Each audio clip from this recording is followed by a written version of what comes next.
First and foremost, no. I'm staying right here. I don't have $55 million. What's up, guys? It's your boy Dali Amor. And it's Ray Love. And welcome back to Trend Talk Today.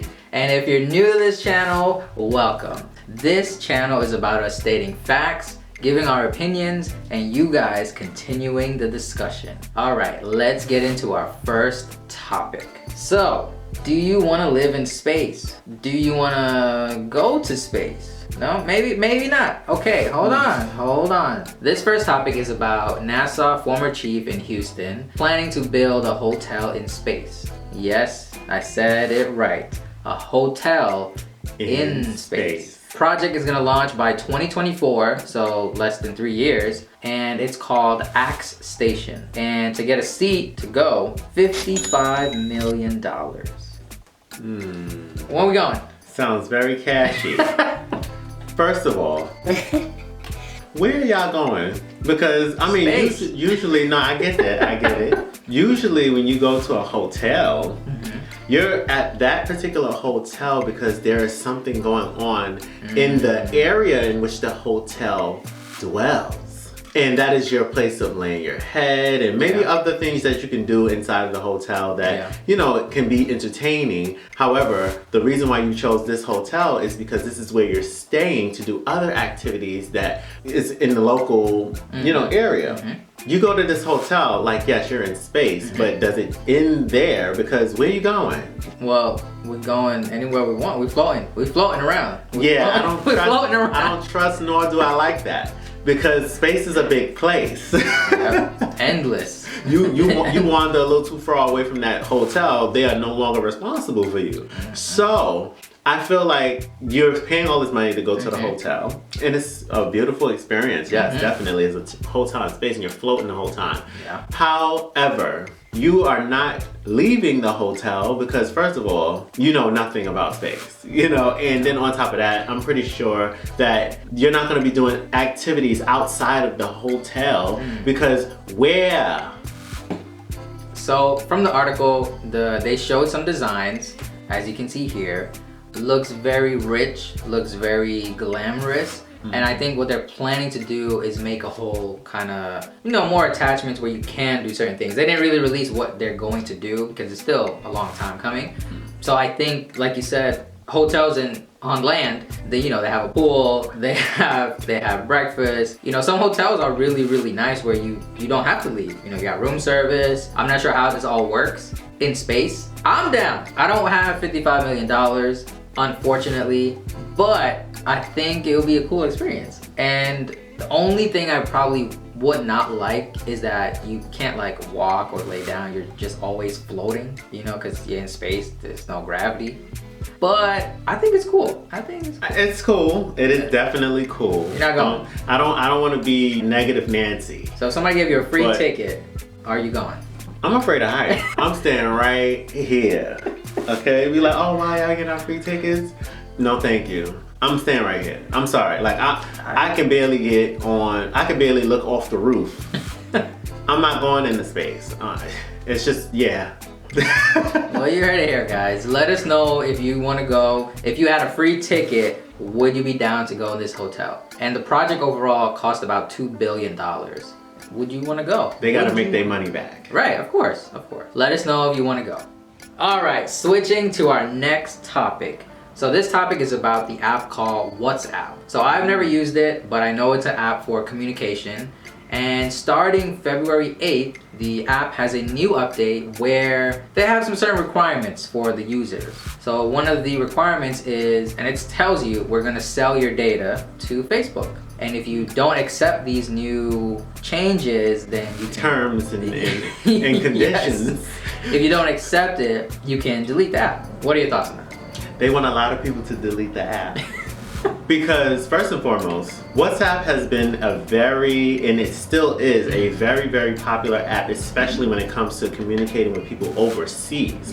Now, I'm very, very familiar with this app because I have family in the Dominican Republic, and then I have friends that are in like Venezuela, Colombia, all of these different places where you need to have like this app in order to communicate with them. And not to say that, you know, this is the only way of communicating with them. It's just, it's very easy, nothing too complicated. Now, when y'all talk about adding something to Facebook or whatever the case is, and then all of your information, your private information is being shared with, you know, another platform, which I'm sure there are plenty of people with Facebook accounts. However, when you're in this app versus this app, some people want to keep the information in this app strictly to that information in that app, and vice versa. So when you're saying that you're gonna have these things going on, it doesn't sound like you're asking. It sounds like you're about to just start implementing this, and then now you're gonna lose all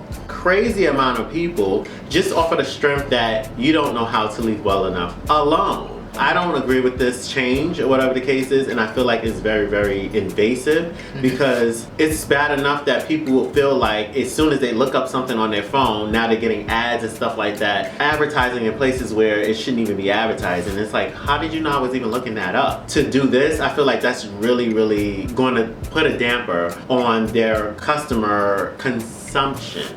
I hear that. I gotta say that when you talk about new information and new apps and websites and online in general, our information is being shared.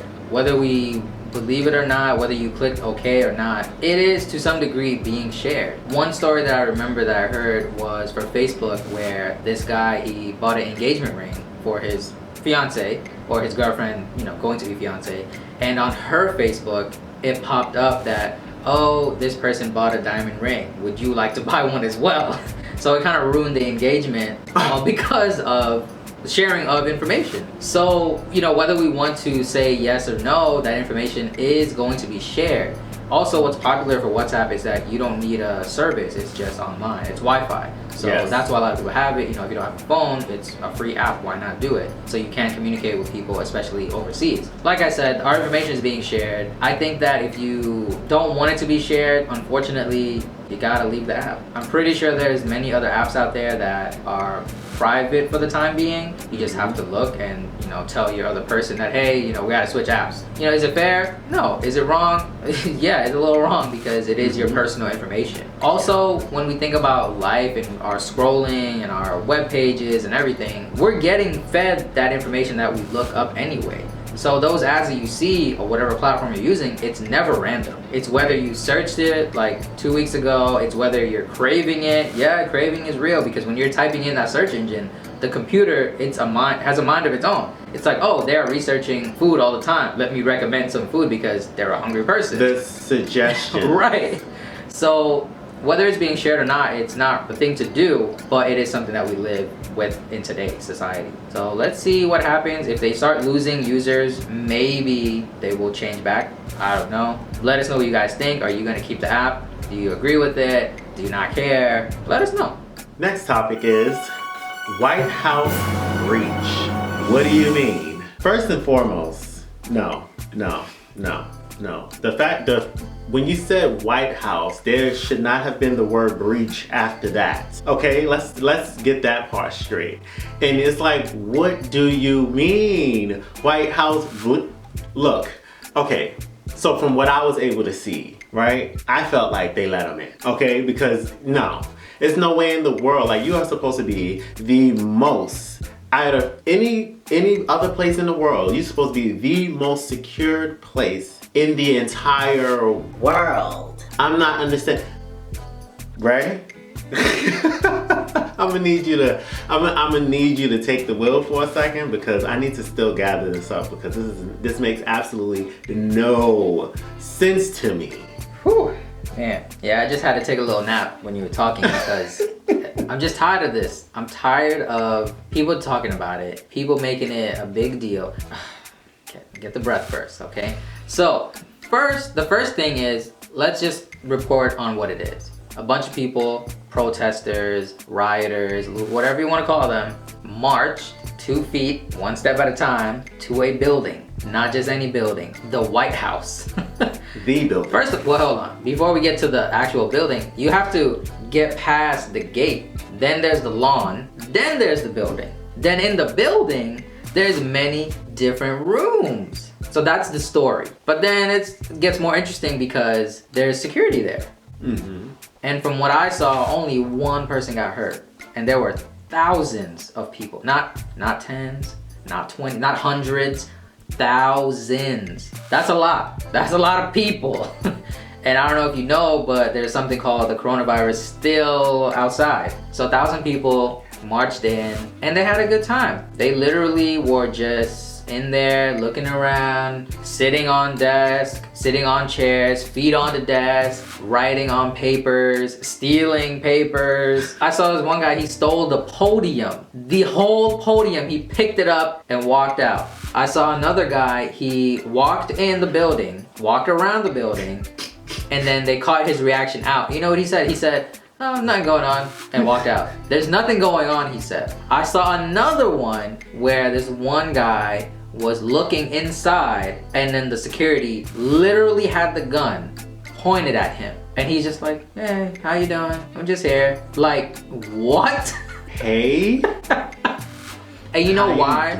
You know why they have this brave attitude is because they know they will not get harmed. Now, I'm not one to say, let there be violence, and I'm not saying that. But what I am saying is if a lot of people are saying it, what if they were a different color? Mm-hmm. And the fact of the matter is, the racism in America it's not new, but we just always get upset when we see it. It's because it gets televised more. Mm-hmm. And the one thing that gets more upsetting is that everywhere that's broadcasting on it, they're not using terms that we've heard before when it comes to another group of people. They're not using mob. They're not using loiterers. They're trying to be as politically correct in the most politically incorrect situation. Yep. Like, it doesn't make sense to me. And like I said, I'm not one for violence, but if it was another group of people, we would have a whole different story. A whole different story. Mm-hmm. This is laughable. This is literally laughable. When I heard it, I was like, first of all, it doesn't affect me, but it just goes to show in your face that they can just walk in, sit down, and walk out, no harm, no foul. Yeah. In the White House. Yeah. And also, to end the point here, somebody's getting fired. I'm sorry, if I'm the president and I see that happening and my security team let that happen, you're all getting replaced. All of you. I don't care how much years of experience you have. I don't care your resume. I don't care. The fact that things could have gone so much worse. You're getting fired. You're getting fired. You fired. I don't know if you remember when Obama was in office, this one guy hopped over the fence. He got stopped on the lawn. Mm-hmm. He couldn't even smell Obama, let alone walk in the house like he's a next door neighbor trying to tell you your lights are on. Or trying to borrow some type of sugar or something. Like, this is how close people are getting. Ridiculous. It was ridiculous. I don't even know what to say. Okay, I'm gonna say one more thing. I don't know what to say, but I keep saying something. One more thing. This is a breaking and entering. It is. I didn't see anybody get arrested. I didn't see the jails filled up. I didn't see that. Nope. All I'm saying is, on camera, on video, no mask. No mask. They literally caught you red-handed. Mm-hmm. First of all, people recorded themselves in there. So they're not even trying to hide. And nothing, I've seen nothing. Nothing. They're still walking around. They can literally say, "Hey man, I've been to the White House, where you been?" It's just unfair. The society we live in is this, and we can't do anything about it, unfortunately. It's up to the government, which I don't know if they care. It's up to the police system, which I don't know if they care. And you know, when people say defund the police, where are the police if they're getting all this money already? It doesn't make sense. It doesn't make sense. I don't get it. Me either. That's all I'm saying for now. Do you have anything to else? be continued? To be continued, because this is like such a broad, there's so many emotions and feelings that a person can get just off of this concept right here. I don't feel like we have the time. So to be continued, depending on how long this can trend for, you may see us have another discussion about this potentially. If not, it's because, you know, they didn't really make a big deal out of the situation and they did not label this as terrorism, which it clearly is. So, yeah, we'll see, but stay tuned. All right, guys, and that brings us to the end of this episode. Please don't forget to like, comment, and subscribe. Thank you.